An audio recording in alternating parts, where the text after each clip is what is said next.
magiging hassle-free na ang pagpunta sa isla. Sa tulong po yan ng inilunsad na bagong automated ticketing system na Let's Go Boracay. At live mula sa Boracay, nasa frontline ng balitang yan si Mon Gualvez. Mon, ano ba yung online system na yan at paano yan mapapabilis ang biyahe?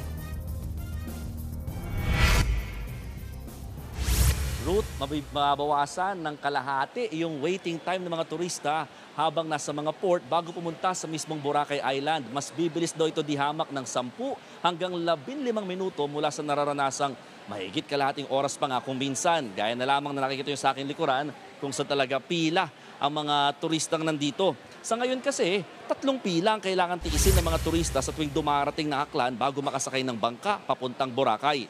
Kabilang dyan ang pagbabayad sa environmental fee, terminal fee at bayad sa bangka.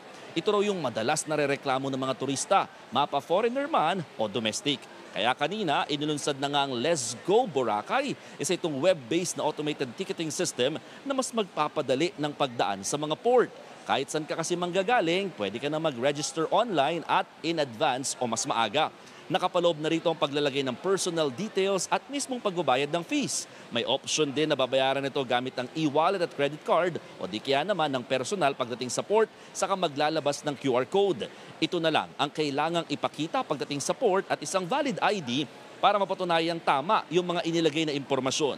Sakaling hindi naman nakapag-register ng advance, pwede pa rin itong gawin sa port gamit naman yung mga nakalaang gadgets. May convenience fee lamang ito na 35 pesos na may bahagi mapupunta raw sa pamahalaan at sa isang non-government organization o NGO.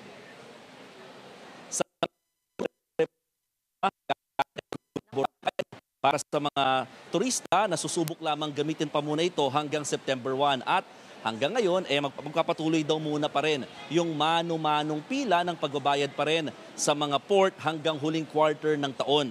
Pero oras na fully ma-implement na nga ito sa 4 na ports papunta at paalis ng Boracay Island, magiging unified, automated na ang buong sistema para sa mga nais ma-enjoy yung white sand ng Bora. Balik sa iyo, Ruth. Yan po ang Express Report ni Mon Gualvez. Mga kapatid, Ruth Cabal po para sa mabilis na pasada ng mga balitang dapat niyong malaman, mag-follow at mag-subscribe sa social media pages ng News 5.